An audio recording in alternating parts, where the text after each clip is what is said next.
Lewandowski, meilleur joueur d'octobre. Bonjour à tous et à toutes. J'espère que vous allez bien depuis la dernière fois. Moi, ça va super. Aujourd'hui au programme, on va parler de 3 joueurs. Lewandowski, Raphaël Leao et Endrick. Donc avant de commencer cette vidéo, vous connaissez déjà la chanson. N'hésitez pas à vous abonner, à liker, à partager et à commenter. Merci à vous de votre soutien, ça fait toujours hyper plaisir. Et maintenant, je me lance et on commence par parler, comme je vous le disais en introduction, de Lewandowski, puisqu'il a été élu joueur du mois d'octobre, au cours duquel il a été resplendissant. Il n'y a aucun sujet, aucun débat, il mérite amplement ce titre de joueur du mois d'octobre, auteur notamment de 7 buts en 3 matchs, dont un doublé impressionnant lors du Classico contre le Real Madrid. En l'espace de 2 minutes, Lewandowski a mis en PLS le Real Madrid. Et en Liga, Lewandowski est déjà à 14 buts en 11 matchs. Il est de retour. Encore une fois, je vais me répéter. Lewandowski est de retour. Sur les ordres de Hansi Flick, il revit. C'est vraiment la renaissance pour l'international. Il a retrouvé son niveau. C'est un renard des surfaces. C'est un buteur. Et c'est ce qu'on lui demande. Surtout avec l'âge qu'il a, on lui demande que ça. Et il est en train d'accomplir sa mission comme il se doit. Et Lewandowski succède donc à Lamine Yamal, qui avait été élu joueur du mois de septembre, si je ne dis pas de bêtises, désolé si je me trompe, et il me semble que le mois d'août, c'était Rafinha qui avait été élu. Donc, si vous remarquez bien, sur les 3 derniers mois, 3 joueurs du Barça, dont les 3, on va dire attaquants, qui sont vraiment sur le plan offensif, ont été élus joueurs de chaque mois. Tout simplement extraordinaire. Je ne sais pas si c'est déjà arrivé d'ailleurs, mais vous me direz si c'est déjà arrivé ou pas. Mais en tout cas, c'est quand même un truc à mettre en avant. Voilà. Donc Lewandowski mérite amplement son titre de joueur du mois d'octobre. Et tout porte à croire qu'il va continuer sur sa lancée. Il est tout simplement chirurgical devant les buts. Et il a bien montré, lors du Classico, notamment, encore une fois je le répète, contre le Real Madrid. Avec ce score, cette humiliation, cette chicote 4-0 au Santiago Bernabéu, s'il vous plaît. Bien, maintenant on va parler de Endrick. Raphaël Leao, c'est pour tout à l'heure, parce que là, il y a un gros problème avec Endrick. Si vous remarquez bien, Endrick ne joue plus. Depuis le LOSC de Lille en Ligue des Champions, Endrick n'a plus joué. Et là, je ne veux pas tirer la sonnette d'alarme. Je ne veux pas alarmer qui que ce soit. Mais moi, personnellement, là, je commence à me dire que ça sent... Je dirais pas que ça sent pas bon, mais là, ça commence quand même à être compliqué pour lui déjà. Je pense qu'il doit mal le vivre. Il doit avoir quand même un certain mal-être.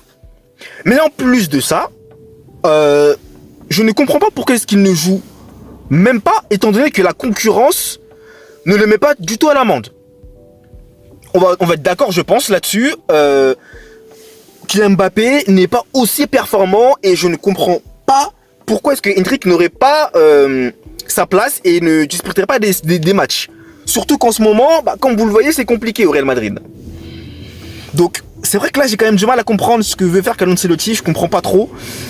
Et malheureusement, il y a des répercussions, il y a des conséquences, vu que Endrick ne joue plus. Sachez que le Brésil ne l'a pas convoqué pour les 2 prochains matchs de qualification pour la prochaine Coupe du Monde qui va se disputer en 2026. Et le Brésil va donc jouer contre le Venezuela et l'Uruguay. Et Endrick n'a pas été convoqué. Neymar, on le savait parce que Neymar, c'est vrai que son retour est prévu pour 2025. Donc lui, il revient de convalescence, il revient de blessure. Mais Endrick, malheureusement, vu qu'il n'a pas trop de temps de jeu au Real Madrid, forcément, ça se répercute sur la sélection nationale, qui a décidé donc de se passer de Endrick. Et moi, comme je vous le dis encore une fois, ça m'inquiète parce que je sais pas jusqu'à quand ça va durer, mais moi j'aimerais voir Endrick disputer quelques matchs. On l'a vu quand il rentre, il y a tout de suite un changement, tout de suite il se procure des occasions, tout de suite il est déjà dans l'action. Et là, j'arrive pas à comprendre que depuis quelques temps, on va même plus. Limite, il a disparu. Mais moi, je vais vous dire la vérité, hein. Moi, j'ai pensé qu'il était blessé. Non, je vous dis la vérité. Moi, je pensais qu'il était blessé, là, carrément. Je pensais qu'il était blessé, mais en fait, même pas. Il est même pas blessé, c'est juste qu'il joue pas. Et ça pose problème.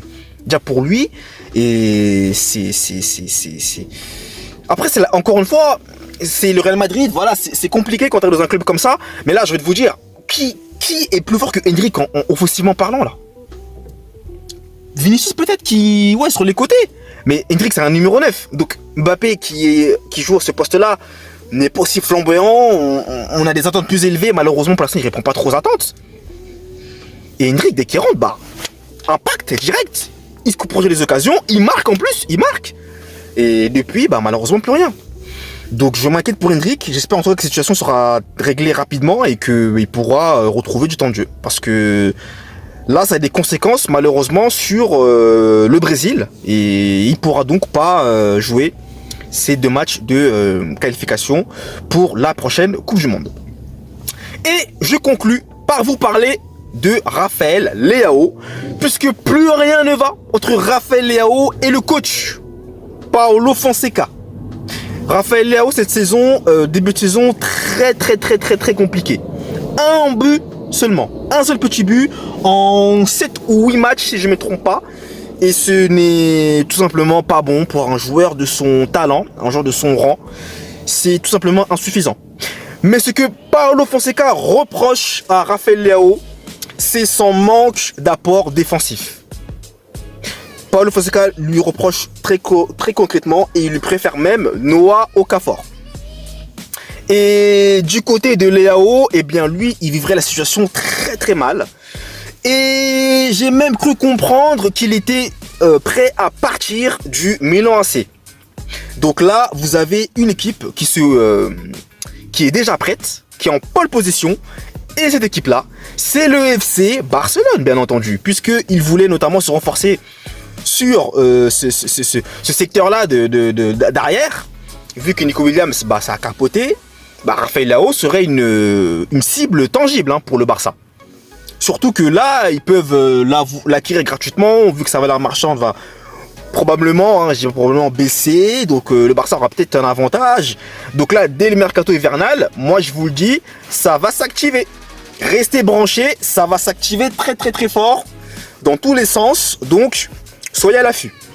En tout cas, on verra, affaire à suivre concernant le cas Rafael Leao. Voilà donc pour les informations du jour. Merci à vous d'avoir suivi la vidéo en intégralité. Et nous, vous le savez, on se retrouve très vite pour de nouvelles vidéos. D'ici là, passez un très bon week-end. Allez!